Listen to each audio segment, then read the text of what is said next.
सामान्य विज्ञान, जीव विज्ञान के महत्वपूर्ण तथ्य। जीव विज्ञान के महत्वपूर्ण तथ्य। जीव विज्ञान शब्द की उत्पत्ति अंग्रेजी भाषा की बायोलॉजी शब्द से हुई है। जीव विज्ञान बायोलॉजी शब्द का प्रयोग सर्वप्रथम लेमार्क और ट्रेविरेनस नामक वैज्ञानिकों ने सन 1801 में किया था। थियोफ्रेस्टस को वानस्पतिक विज्ञान का जनक कहा जाता है। थियोफ्रेस्टस को वनस्पति विज्ञान का जनक कहा जाता है। हिप्पोक्रेटस 460 से 370 ईसा पूर्व ने सर्वप्रथम मानव रोगों पर लेख लिखे। उन्हें चिकित्सा विज्ञान का जनक कहा जाता है। अरस्तु 342 से 322 ईसा पूर्व ने जूलॉजिक नामक ग्रंथ में 500 जंतुओं के निवारण प्रस्तुत किए। उन्हें जंतु विज्ञान का पिता कहा गया है। अरस्तु को जीव विज्ञान का पिता भी कहा जाता है। जीवधारियों की द्विजगत वर्गीकरण। जीवधारियों की द्विजगत वर्गीकरण। अरस्तु द्वारा समस्त जीवों को दो मुख्य समूहों जंतुओं एवं वनस्पतियों में विभाजित करने की परंपरा का शताब्दियों तक पालन किया गया।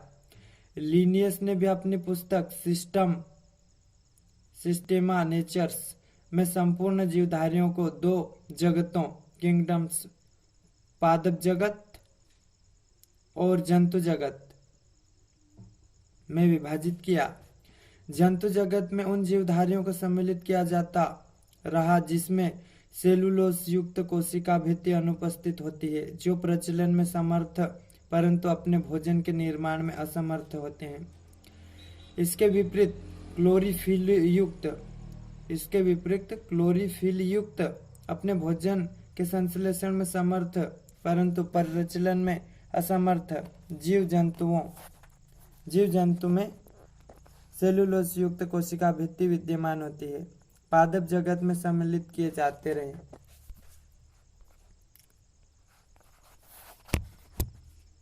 द्विजगत वर्गीकरण की कमियां। द्विजगत वर्गीकरण की कमियां। कालांतर में द्विजगत वर्गीकरण प्रणाली में धीरे धीरे अनेक कमियां दृष्टिगोचर होने लगी। उदाहरणतया कवक, जो कि पौधों की भांति अचल तथा फैले हुए होते हैं, परंतु उनमें प्रकाश संश्लेषण की शक्ति नहीं होती, जैसा कि जंतुओं में भी नहीं होती। जीवधारियों का 5 जगत वर्गीकरण। जीवधारियों का 5 जगत वर्गीकरण। परंपरा द्विजगत वर्गीकरण का स्थान अंततः व्हिटेकर द्वारा 1969 में प्रस्तावित 5 जगत प्रणाली ने ले लिया है। इस प्रणाली के अनुसार समस्त जीवों को निम्नलिखित 5 जगत में वर्गीकृत किया जाता है। पहला मोनेरा, दूसरा प्रोटिस्टा, सी पादप, डी कवक, ई जंतु, ए मोनेरा। मोनेरा जगत में सभी प्रोकैरियोटी जीवों को सम्मिलित किया गया है। इस जगत के जीव सूक्ष्मतम तथा सरलतम होते हैं। ऐसा विश्वास किया जाता है कि इस जगत के जीव प्राचीनतम हैं। मोनेरा जगत के जीवन उन सभी स्थानों में पाए जाते हैं जहां जीवन की थोड़ी सी संभावना है। मिट्टी, जल, वायु, गर्म झरने 80 डिग्री सेंटीग्रेड तक, हिमखंडों की तली, रेगिस्तान आदि में पाए जाते हैं। मोनेरा जगत के जीवधारियों के प्रमुख लक्षण निम्न हैं। इनमें प्रोकैरियोटी प्रकार का द्विकोशिकीय संगठन पाया जाता है, अर्थात कोशिका में आनुवांशिक पदार्थ किसी झिल्ली द्वारा बंधा नहीं होता। यूं ही जीव द्रव्य में बिखरा पड़ा रहता है। इनकी कोशिका भित्ति अत्यंत सुदृढ़ होती है। इसमें पॉलीसेकेराइड्स के साथ अमीनो अम्ल भी होता है। केंद्रीय झिल्ली अनुपस्थित होती है तथा माइटोकॉन्ड्रिया, गाल्जिकाई तथा रिक्तिका भी नहीं होती। ये प्रकाश स्वपोषी या रसायन स्वपोषी या परपोषी होते हैं। कुछ सदस्यों में वायुमंडलीय नाइट्रोजन के स्थिरीकरण की शक्ति पाई जाती है। अध्ययन की सुविधा के लिए मोनेरा जगत के 4 भागों में विभाजित कर सकते हैं: जीवाणु, एक्टिनोमाइसिटिस, आर्कीबैक्टीरिया तथा साइनोबैक्टीरिया।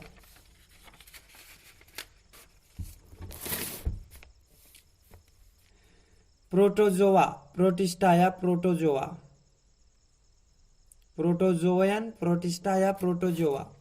इन्हें 4 संघों में बांटा जा सकता है: जूफ्लेजिटेट्स, सॉर्कोडाइन्स, स्पोरोजन्स और सिलिएट्स। कुछ जूफ्लेजिएट्स मनुष्य तथा अन्य जंतुओं के परजीवी हैं। ट्रिपेनोसोमा मनुष्य में निद्रा रोग तथा निस्मानिया, कालाजार रोग उत्पन्न करते हैं।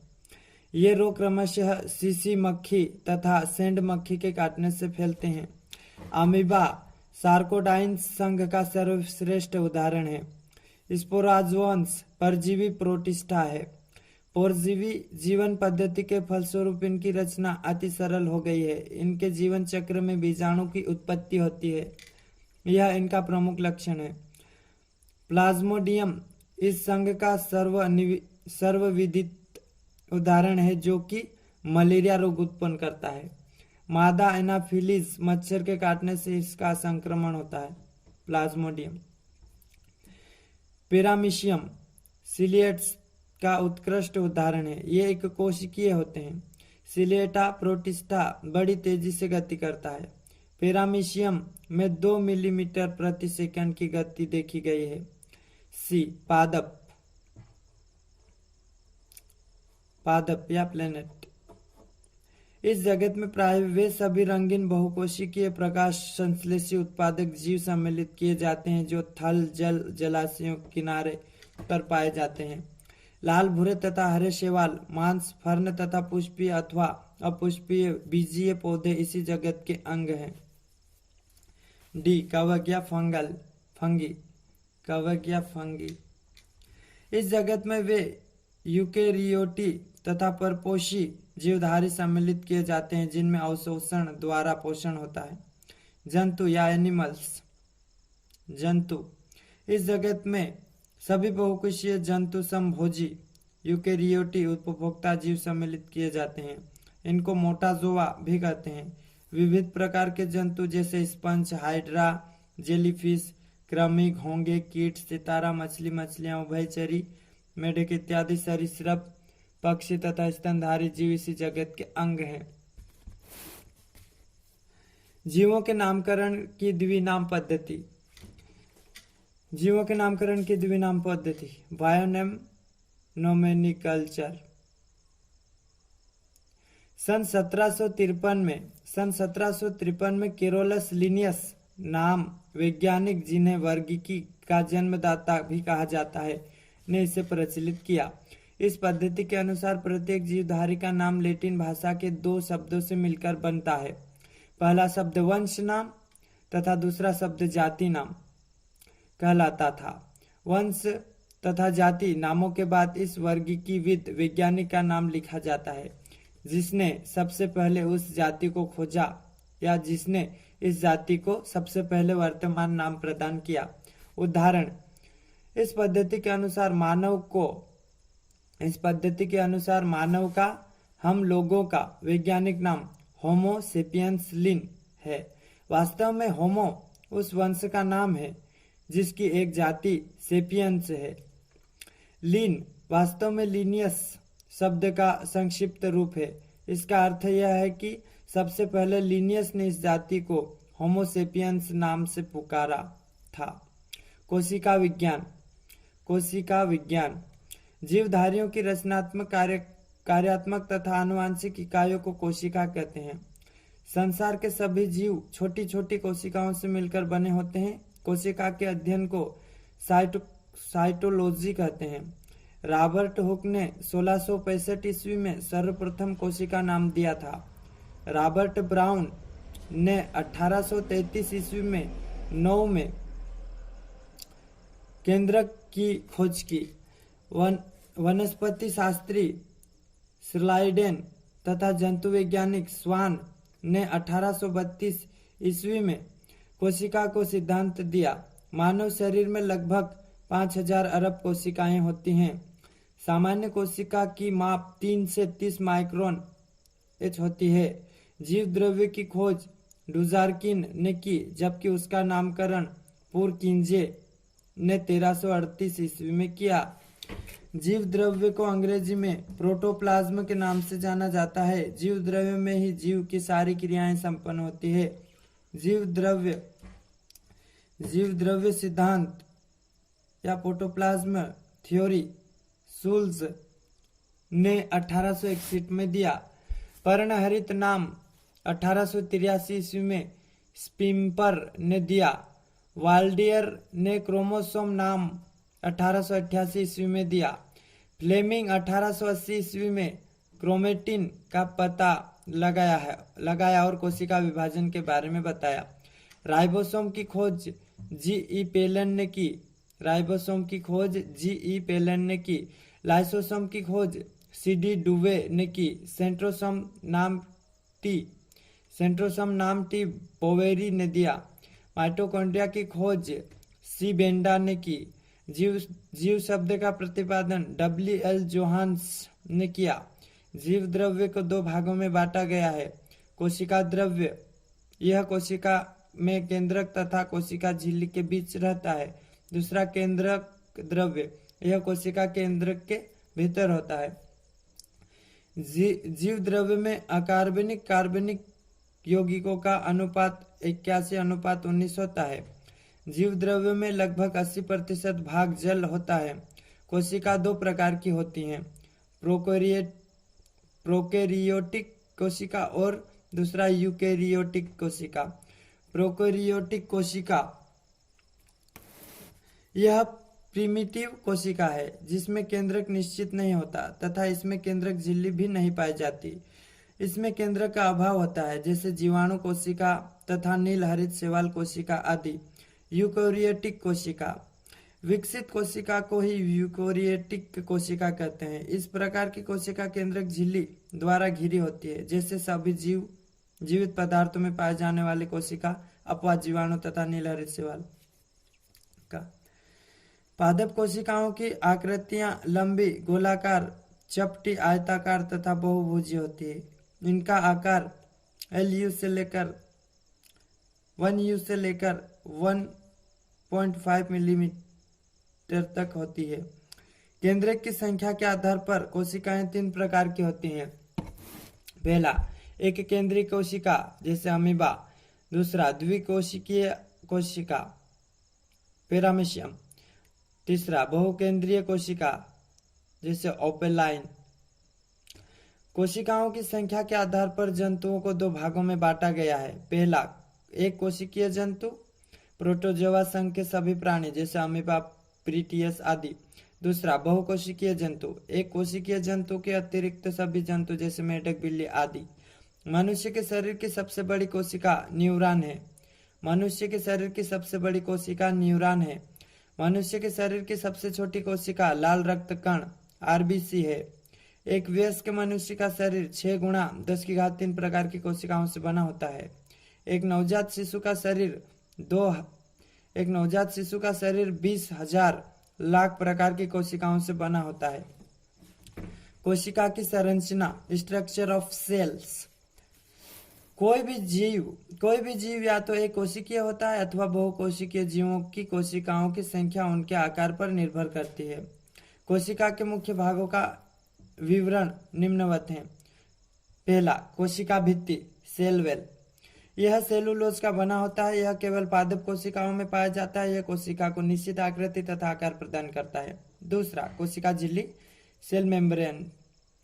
जंतु कोशिकाएं या एनिमल सेल्स चारों तरफ से अत्यंत महीन, पारदर्शक एवं अर्धपारगम्य सेमी प्रीमियम्बल झिल्ली से घिरी होती है। इसे कोशिका झिल्ली, सेल मेम्ब्रेन कहा जाता है। कोशिका झिल्ली का बाहरी तथा भीतरी परत प्रोटीन एवं मध्यवर्ती परत फास्फोलिपिड का बना होता है। कोशिका झिल्ली का प्रमुख कार्य कोशिका के भीतर अथवा भीतर से बाहर जाने वाले पदार्थ का चयन या सिलेक्शन करना है। कोशिका झिल्ली या भित्ति के अंदर एक गोढ़ा, रंगहीन, परमाशी तथा लसलसा वजन युक्त पदार्थ रहता है जिसे जीव द्रव्य कहा जाता है या प्रोटोप्लाज्म कहा जाता है। जीव द्रव्य प्रोटोप्लाज्म कोशिका के अंदर दो भागों में बटा हुआ, पहला केंद्रक और दूसरा कोशिका द्रव्य। केंद्रक या न्यूक्लियस, केंद्रक या न्यूक्लियस यह कोशिका का मुख्य भाग होता है। इसमें डीएनए या डीऑक्सीरिबो न्यूक्लिक एसिड तथा आरएनए राइबो न्यूक्लिक एसिड और गुणसूत्र सूक्ष्म क्रोमोसोम्स पाए जाते हैं। यह कोशिकीय गतिविधियों को संचालित एवं नियंत्रित करता है। इसके मुख्य 4 भाग हैं: केंद्रक कला, केंद्रक द्रव्य, केंद्रिका तथा क्रोमेटिन धागे। चौथा, माइटोकॉन्ड्रिया। माइटोकॉन्ड्रिया ये कोशिका द्रव्य में पाए जाने वाली गोलाकार अथवा सूत्राकार रचनाएं होती हैं। माइटोकॉन्ड्रिया दोहरी झिल्ली से घिरी होती है। इन उभारों को क्रिस्टी कहते हैं। माइटोकॉन्ड्रिया को कोशिका का ऊर्जा गृह, पावर हाउस कहते हैं, क्योंकि यह ऊर्जा उत्पन्न करता है। माइटोकॉन्ड्रिया में कोशिका श्वसन से संबंधित कार्य, एटीपी का निर्माण एवं भोजन का ऑक्सीकरण होता है। विभिन्न कोशिकाओं की माप, कोशिका और माप। मुर्गी का अंडा 60 गुना 45 मिलीमीटर, अमीबा 100 यू, लाल रुधिर कण 7 यू, ऑस्ट्रिच का अंडा 1270 गुना 1135 मिलीमीटर, टाइफाइड वेसिलस 24 गुना 0.5 यू। 5वां, लवक। अधिकांश पादप कोशिकाओं में एक अन्य प्रकार की रचना पाई जाती है जिसे लवक कहते हैं। ये लवक केवल पौधों में पाए जाते हैं और 3 प्रकार के होते हैं। पहला हरित लवक, दूसरा अवर्णी लवक और तीसरा वर्णी लवक।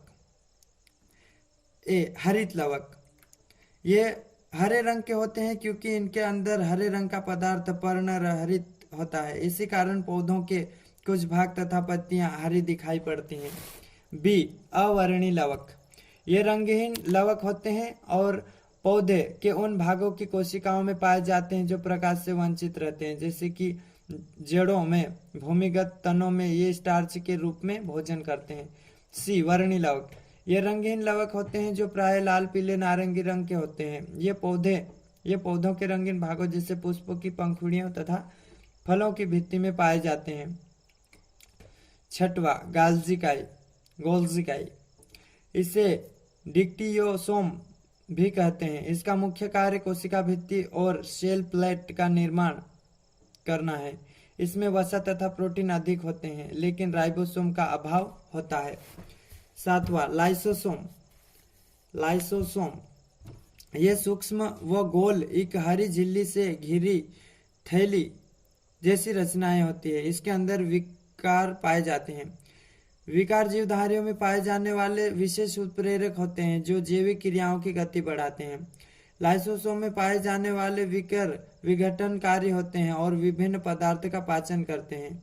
इसमें बहुत से हानिकारक अम्लीय उपघट्य एंजाइम पाए जाते हैं, अतः इसे आत्महत्या की थैली या सुसाइड बैग भी कहते हैं। 8वां, राइबोसोम। ये राइबोन्यूक्लिक एसिड, आरएनए नामक अम्ल व प्रोटीन से बने होते हैं। ये प्रोटीन संश्लेषण के लिए उपयुक्त स्थान प्रदान करते हैं, अतः इसे प्रोटीन फैक्ट्री कहा जाता है। इसका मुख्य कार्य प्रोटीन का संश्लेषण करना है।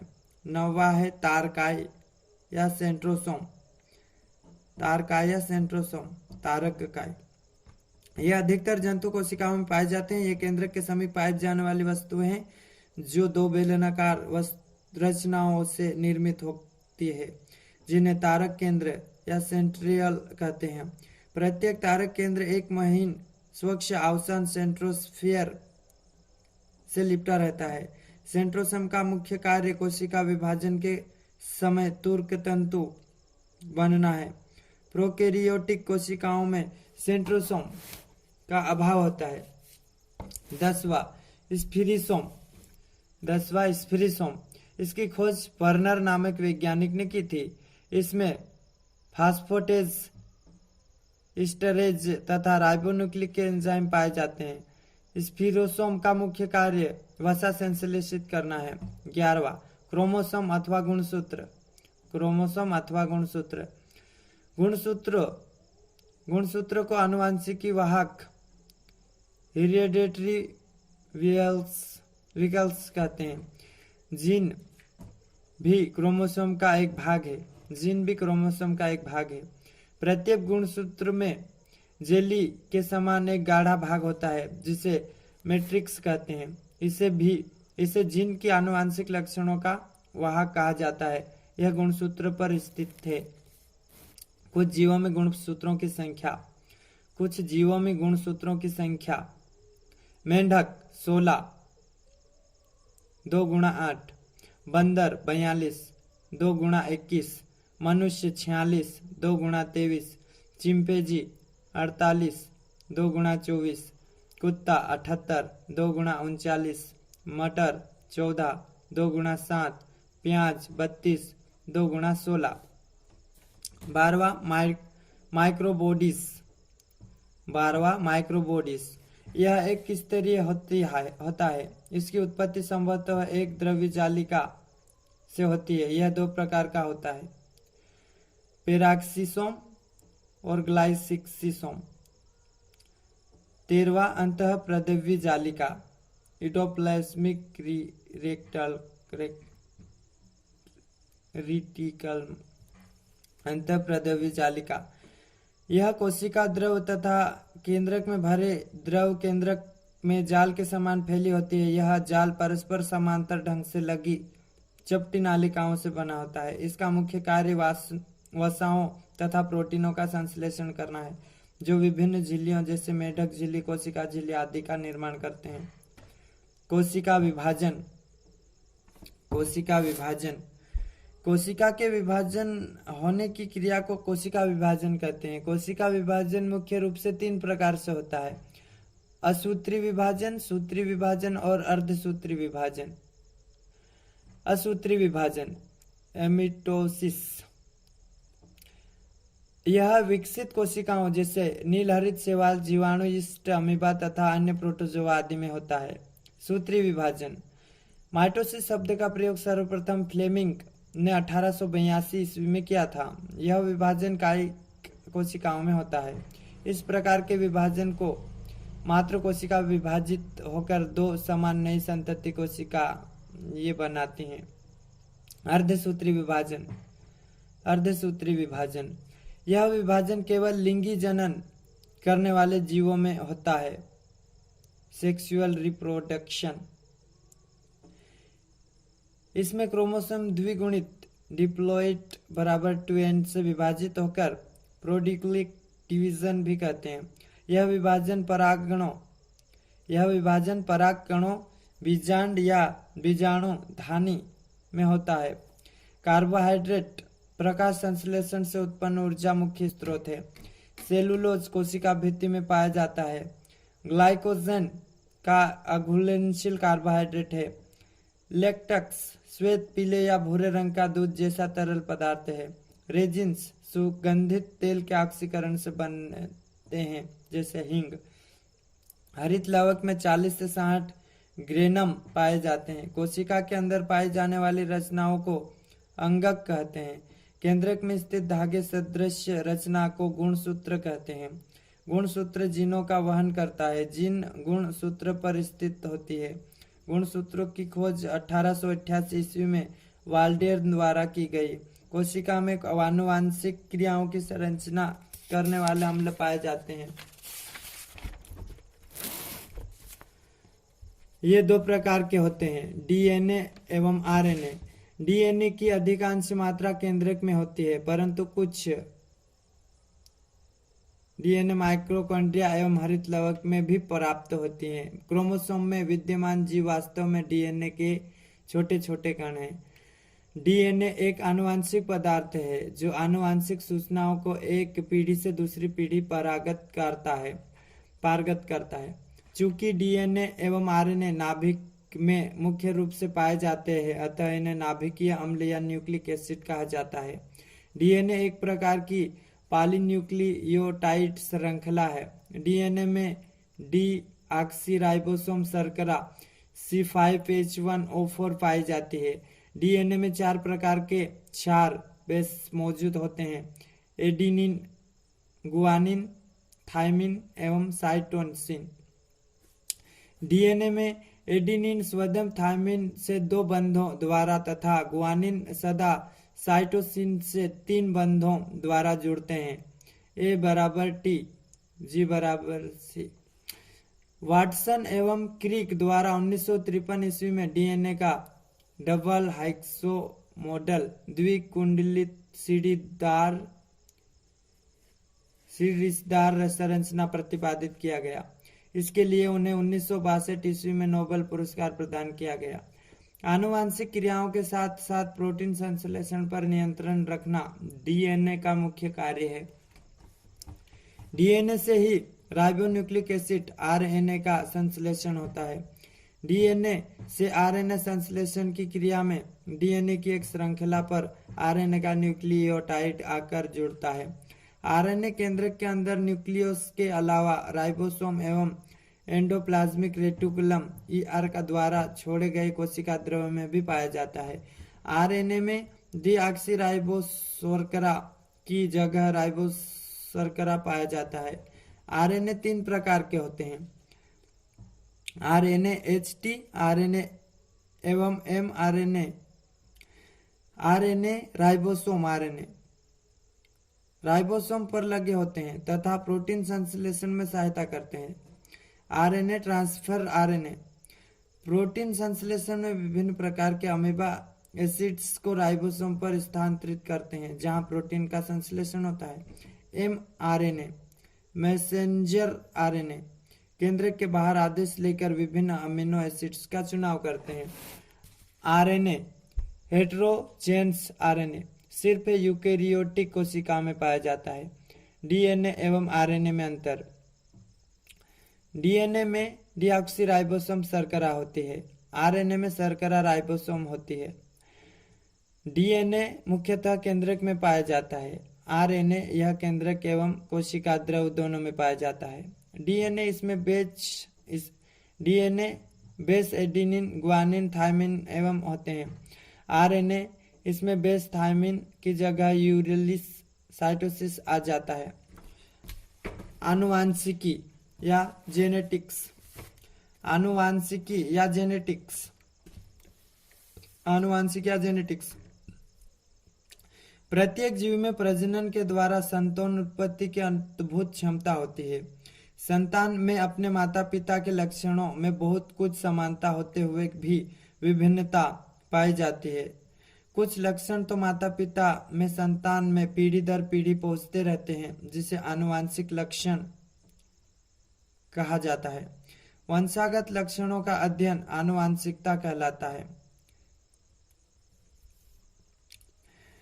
जीव विज्ञान की वह शाखा जिसके अंतर्गत आनुवांशिक लक्षणों के माता पिता से संतान में पहुंचने की रीतियों एवं आनुवांशिक समानताओं एवं विभिन्नताओं के अध्ययन करते हैं, आनुवांशिक विज्ञान कहलाती है। जेनेटिक्स। ग्रेगर जॉन मेंडल के प्रयोग। ग्रेगर जॉन मेंडल जो ऑस्ट्रेलिया के पादरी थे को आनुवंशिकी का पिता कहा जाता है।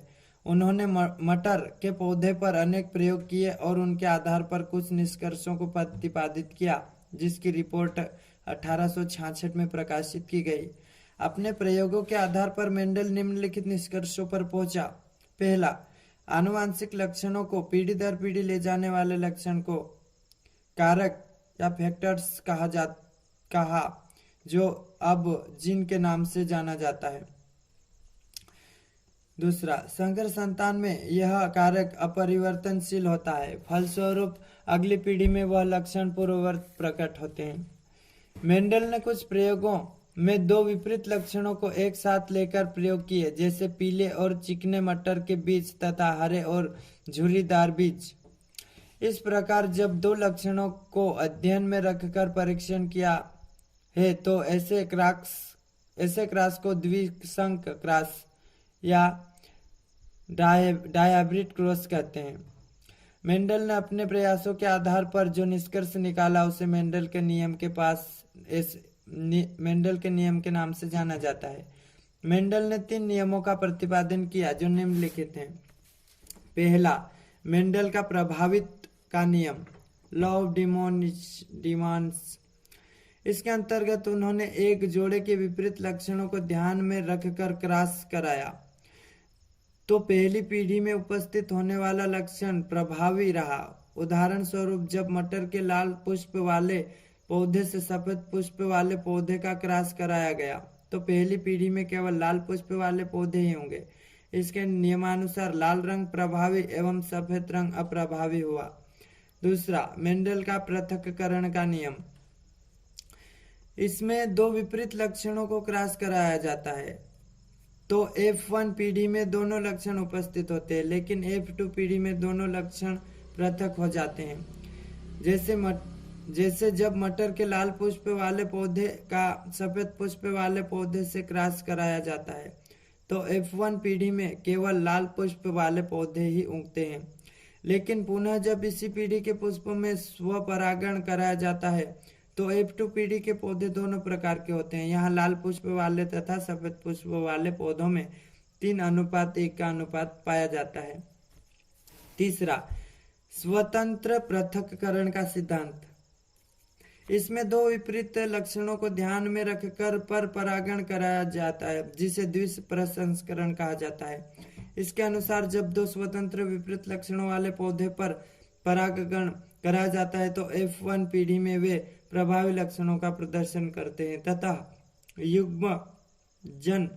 तथा युग्मनज के बनने में पृथक्करण का नियम लागू होता है।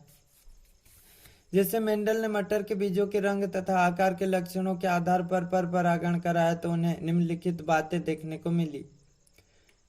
लिंग गुणसूत्र, सेक्स क्रोमोसोम।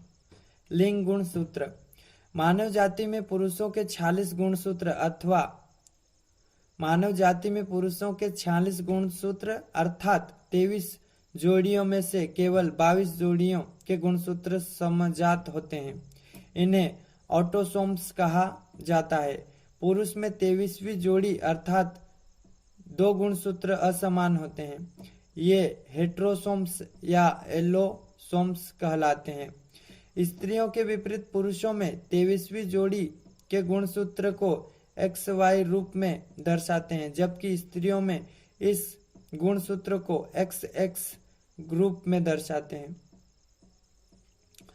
स्पष्ट है कि मनुष्य में 23वीं जोड़ी के गुणसूत्र के कारण ही पुरुष एवं स्त्री का विकास होता है। अतः ये गुणसूत्र लिंग गुणसूत्र या सेक्स क्रोमोसोम्स कहलाते हैं। अपूर्ण प्रभावी, इनकम्प्लीट डिमोनेंस। अपूर्ण प्रभावी मेंडल के नियम का अपवाद है, क्योंकि कुछ ऐसे भी उदाहरण मिलते हैं जिनमें मेंडल के पूर्ण प्रभाविता का नियम सदैव सही नहीं होता और अपूर्ण प्रभाव वाया जाता है, जिसे अपूर्ण प्रभाविता कहा जाता है। उदाहरण, मिराबिलिप्स जालपा के ऐसे 2 पौधों में क्रॉस कराया जाता है जिनमें एक में लाल पुष्प तथा दूसरे में सफेद पुष्प हो। पहली पीढ़ी F1 में लाल रंग के पुष्पों के स्थान पर गुलाबी रंग के पुष्प प्राप्त होते हैं। जब इन्हीं पौधों में स्वपरागण कराया गया तो दूसरी पीढ़ी F2 में एक लाल, 2 गुलाबी तथा एक सफेद पुष्प वाले पौधे बने, जबकि पूर्ण प्रभाविता में दूसरी पीढ़ी में 3 लाल तथा एक सफेद पुष्प वाले उत्पन्न होने चाहिए थे, परंतु इस उदाहरण में लाल रंग सफेद पर पूर्ण प्रभावशाली नहीं है। अतः दूसरी पीढ़ी में एक लाल, दूसरा गुलाबी तथा एक सफेद पुष्प उत्पन्न होता है। मनुष्य में लिंग निर्धारण। पुरुष विषम युग्मिकी होते हैं, हेट्रोगेमेटिक होते हैं। शुक्र जनन या स्पर्मेटोजेनेटिक्स में अर्धसूत्री विभाजन के द्वारा 2 प्रकार के शुक्राणु बनते हैं, X एवं Y। पुरुष विषम विषम युग्मकी होते हैं। शुक्रजन में अर्धसूत्री विभाजन के द्वारा 2 प्रकार के शुक्राणु बनते हैं, X एवं Y। इसके विपरीत स्त्रियां समयुग्मकी होती हैं, अर्थात इसमें अंडजनन द्वारा एक ही प्रकार के अंडाणु बनते हैं, जिनमें प्रत्येक में X शुक्राणु मिलता है। निषेचन या फर्टिलाइजेशन में यदि किसी अंडाणु से X गुणसूत्र वाला शुक्राणु मिलता है तो युग्मजन या जाइगोट में 23वीं जोड़ी के गुणसूत्र XX होंगे और इससे बनने वाली संतान लड़की होगी। इसके विपरीत यदि किसी अंडाणु से यदि Y गुणसूत्र वाला शुक्राणु मिलेगा तो जाइगोट के परिवर्धन से लड़का XY बनेगा। इस प्रकार पिता के द्वारा संतान का लिंग निर्धारित होता है। इसी प्रकार लिंग सूत्रों में लैंगिक लक्षण के अतिरिक्त कुछ अन्य गैर लैंगिक लक्षण के जिन्स पाए जाते हैं। इन्हीं लक्षणों को लिंग सहलग्न गुण और इनकी वंशागति को लिंग सहलग्न वंशागति कहते हैं।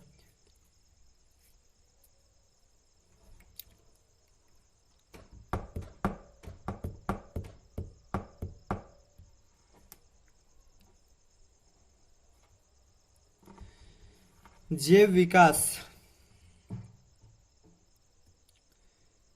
विकास पृथ्वी के आदि वातावरण में जल के अंदर प्रथम जीव उद्भव हुआ। पृथ्वी के आदि वातावरण में जल के अंदर प्रथम जीव उद्भव हुआ। वातावरण तथा परिस्थितियों के अनुसार इसमें धीरे धीरे परिवर्तन होते गए। फलस्वरूप उनकी संरचना व संगठन में जटिलता आती गई। कालांतर में अधिक से अधिक जटिल जीव बनते गए। युगों से चली आ रही यह प्रक्रिया अब भी चली आ रही है। जीवधारियों में धीरे धीरे परंतु निरंतर चलने वाली इस प्रक्रिया को जैव विकास कहते हैं। अंगों के कम या अधिक प्रयोग का प्रभाव। किसी अंग का निरंतर उपयोग उस अंग को अधिक शक्तिशाली तथा क्रियाशील बनाता है, जबकि कम उपयोग के कारण अंगों की वृद्धि रुक जाती है तथा उनका व्यास होने लगता है। ये अंग अवशेषी अंगों के रूप में रह जाते हैं। इस धारणा के कारण लेमार्कवाद को अंगों के कम या अधिक उपयोग का सिद्धांत भी कहा जाता है। उपार्जित लक्षणों की वंशागति। लेमार्कवाद के अनुसार कोई भी प्राणी अपने जीवन काल में जितने गुण लक्षण अर्जित करता है वे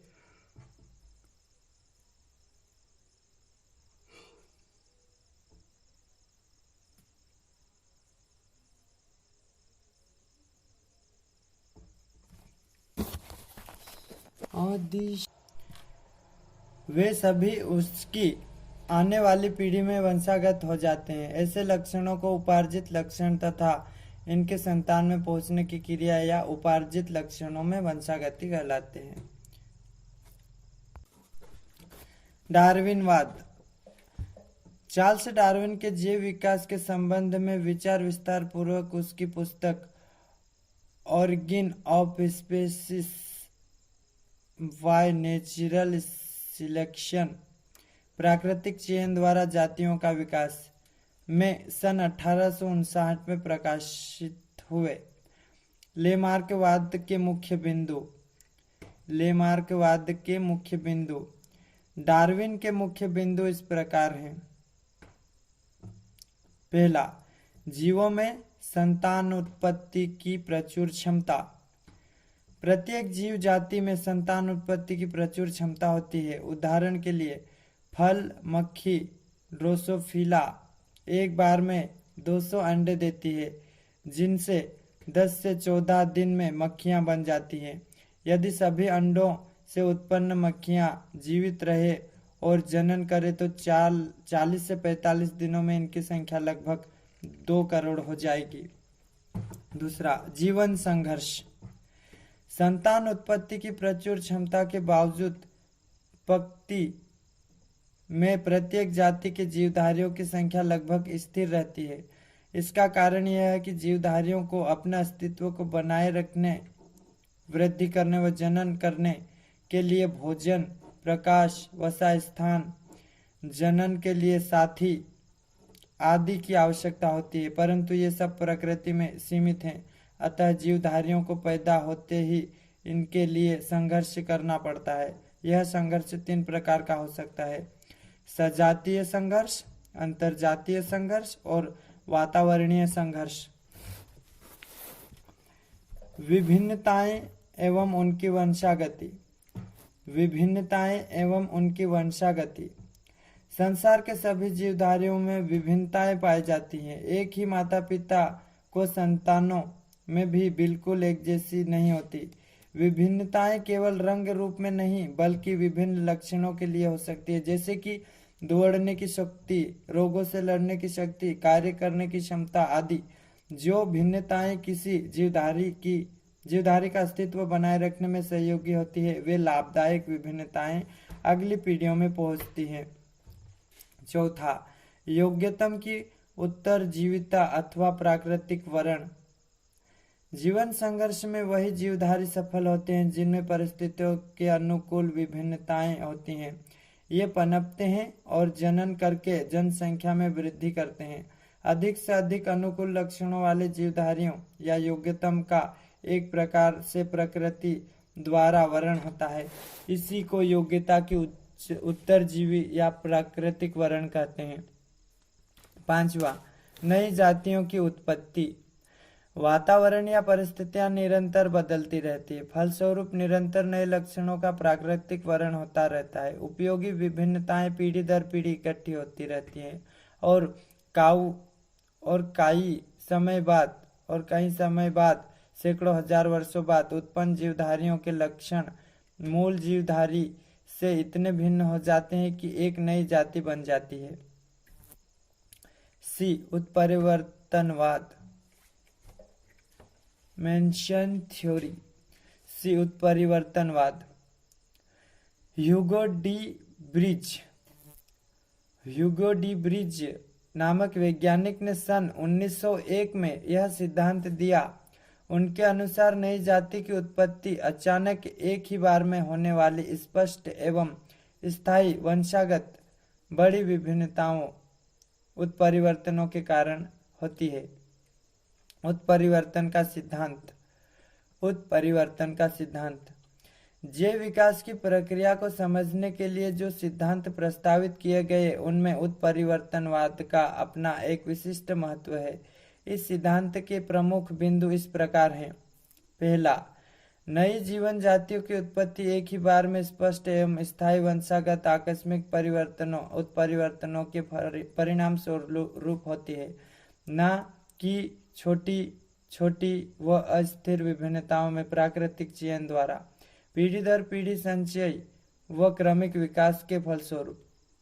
दूसरा, सभी जीवधारियों में उत्परिवर्तन की प्राकृतिक प्रवृत्ति होती है जो कभी कम या अधिक या सुप्त हो सकती है।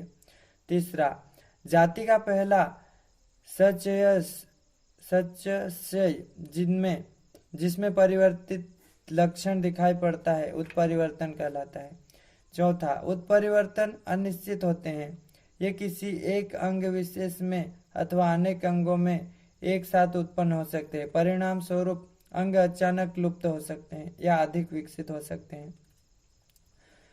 5वां, उपयुक्त उत्परिवर्तनों के फलस्वरूप अचानक ऐसे जीवधारी उत्पन्न हो सकते हैं जो जनक से इतने अधिक भिन्न हो कि उन्हें एक नई जाति माना जा सके। पादप ऊतक प्लांट टिश्यू।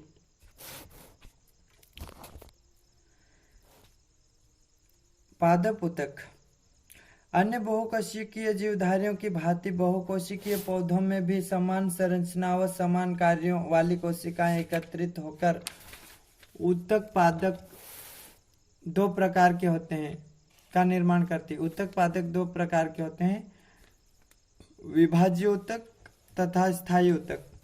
विभाज्य उत्तक, यह उत्तक केवल वृद्धि करने वाले भागों जैसे प्रहर की चोट तथा जड़ की चोटी और कैम्बियम ऐसा क्षेत्र जो मोटाई में वृद्धि करता है में मिलता है। इसमें कोशिकाएं निरंतर विभक्त होती रहती है और इस प्रकार ये पौधों की लंबाई और मोटाई को बढ़ाने में सहायता करती हैं। विभाज्य उत्तक, उत्तक का मुख्य कार्य कोशिका विभाजन द्वारा निरंतर नई कोशिकाओं का निर्माण करना है। स्थायी उत्तक, परमेनिएंट टिश्यू। स्थायी उत्तक, स्थायी उत्तक विभोज्य उत्तक से बनते हैं और उनमें विभाजन की क्षमता समाप्त हो जाती है। स्थायी उत्तक का एक निश्चित आकार होता है। ये कोशिकाएं जीवित या मृत पतली भित्ति या मोटी भित्ति वाली हो सकती है।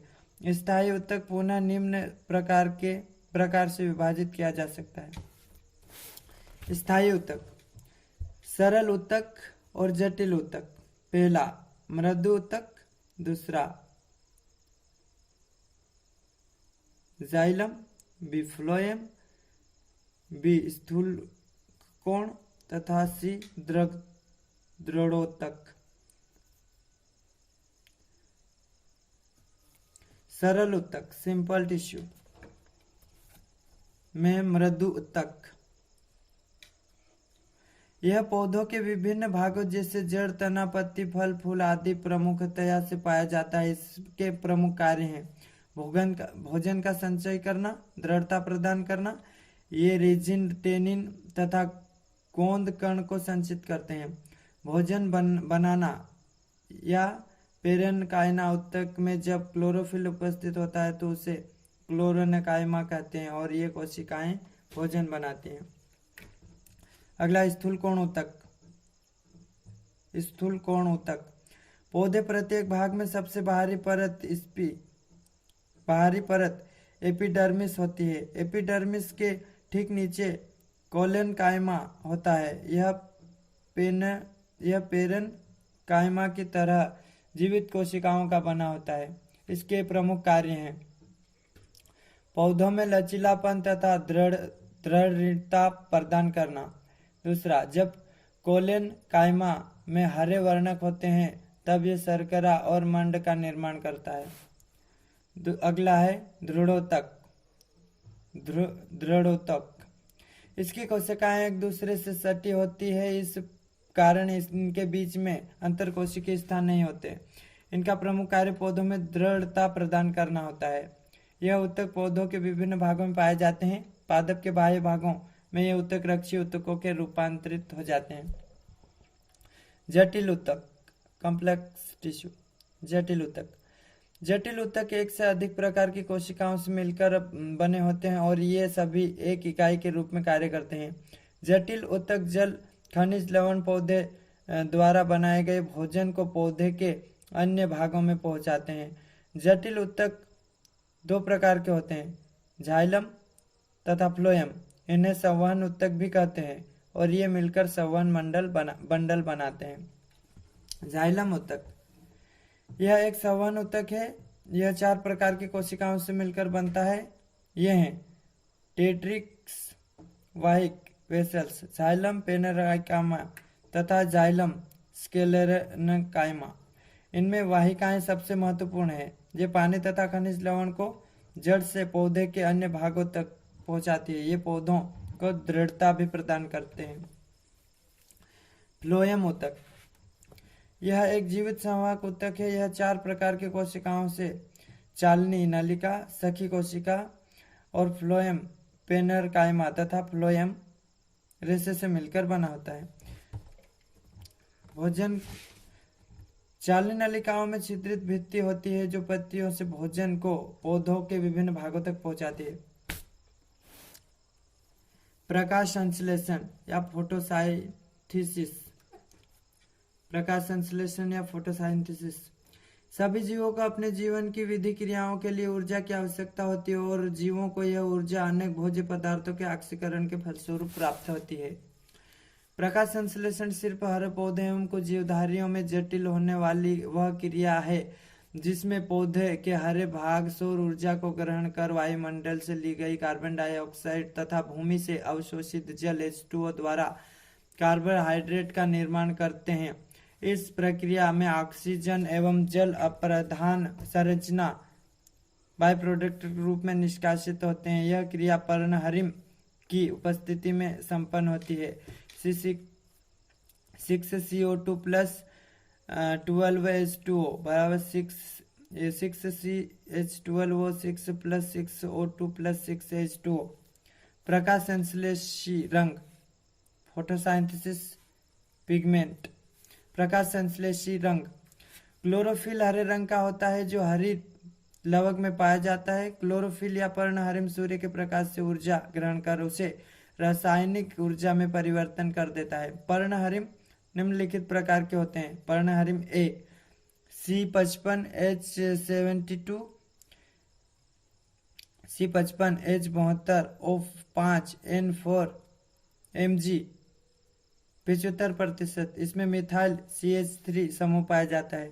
पर्णहरिम बी C55H70O6N4 Mg इसमें 25% एल्डिहाइड CHO3 समूह पाया जाता है। पर्णहरिम सी यह क्लोरोफिल बी के स्थान पर पाया जाता है। पर्णहरिम डी यह क्लोरोफिल बी के स्थान पर पाया जाता है। पर्णहरिम ई यह क्लोरोफिल बी के स्थान पर पाया जाता है। इसके अतिरिक्त हरित कण में दो कैरोटीनॉइड्स केरोटीन एवं जेंथोफिल पाया जाता है जिसकी भूमिका प्रकाश संश्लेषण के महत्वपूर्ण होती है। पादपक हार्मोन्स पौधों में निम्न प्रकार के हार्मोन्स पाए जाते हैं। ऑक्सिन्स पादप हार्मोन्स पौधों में निम्न प्रकार के हार्मोन्स पाए जाते हैं। ऑक्सिन्स की खोज सन 1880 में डार्विन ने की थी। यह पौधे की वृद्धि को नियंत्रित करने वाला हार्मोन है। इसका निर्माण पौधे के ऊपरी हिस्सों में होता है। इसके प्रमुख कार्य निम्नलिखित हैं।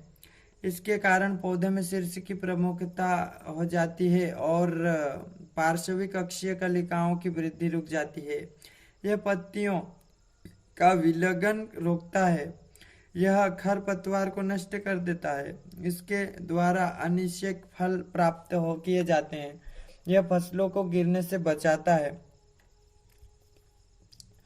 दूसरा है जिब्रेलिन्स।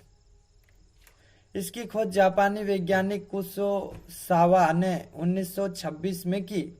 यह बौने पौधे को लंबा कर देता है। यह फल बनने में मदद करता है। यह बीजों की प्रसुप्ति भंग कर उनको अंकुरित होने के लिए प्रेरित करता है। ये काष्ठीय पौधे में एघा की सक्रियता को बढ़ाते हैं। इसके छिड़काव द्वारा बृहत आकार के फल तथा फूलों का उत्पादन किया जा सकता है। साइटोकाइनिन अगला है साइटोकाइनिन। इसकी खोज मिलर ने 1955 में की थी परंतु इसका नामकरण लिथाम ने किया। यह प्राकृतिक रूप से ऑक्सिन के साथ मिलकर काम करते हैं। यह ऑक्सिन की उपस्थिति में कोशिका विभाजन और विकास में मदद करता है। यह जीर्णता को रोकता है। यह आरएनए एवं प्रोटीन बनाने में सहायक है। अगला है एब्सिसिक एसिड। इस हार्मोन्स की खोज पहले 1961 से 55 में कार्न्स एवं एडिकोट यह वृद्धि रोधक हार्मोन से है। यह बीजों को सुसुप्तावस्था में रखता है। यह पत्तियों के विलयन में मुख्य भूमिका निभाता है। यह पुष्पन में बाधक होता है। एथिलीन अगला है एथिलीन। यह एकमात्र ऐसा हार्मोन्स है जो गैसीय रूप में पाया जाता है। हार्मोन्स के रूप में इसे बर्ग ने 1962 ईस्वी में प्रमाणित किया। यह फलों को पकाने में सहायता करता है। यह मादा पुष्पों की संख्या में वृद्धि करता है। यह पत्तियों, पुष्पों व फलों के विलगन को प्रेरित करता है। अगला है फ्लोरीजेंस।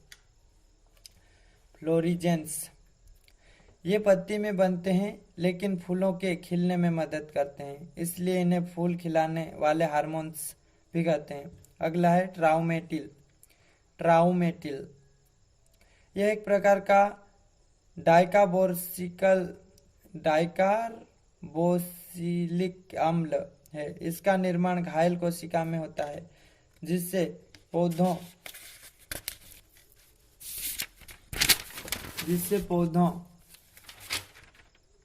के जख्म भर जाते हैं। पादप रोग। पादप रोग विषाणु जनित रोग। पादप में रोग, विषाणु जनित रोग, वायरल डिसीज। तंबाकू का मोज़ेक रोग। इस रोग में पत्तियां सिकुड़ जाती है तथा छोटी हो जाती हैं। पत्तियों का क्लोरोफिल नष्ट हो जाता है। इस रोग का कारक टोबैको मोज़ेक वायरस TMV है। नियंत्रण। रोग से प्रभावित पौधों को इकट्ठा कर जला देना चाहिए। दूसरा, पोटैटो मोज़ेक। यह रोग पोटैटो वायरस X से होता है। इसमें पत्तियों के निश्चित गबरापन तथा बौनापन के लक्षण प्रदर्शित होते हैं। पारिस्थितिकी, इकोलॉजी या पारिस्थितिकी। अजैव तथा जैव घटकों से बनी दुनिया को पर्यावरण, एनवायरनमेंट कहते हैं। पारिस्थितिक तंत्र जीवमंडल का एक स्वपोषित संरचनात्मक तथा कार्यात्मक इकाई है। पारिस्थितिक तंत्र, अजैव घटक और जैव घटक। अजैव घटक, मृदा, वायु, जल, प्रकाश, ताप। जैव घटक, पौधे, जंतु, मनुष्य, सूक्ष्म जीवधारी। जंतु जगत का वर्गीकरण। जंतु जगत का वर्गीकरण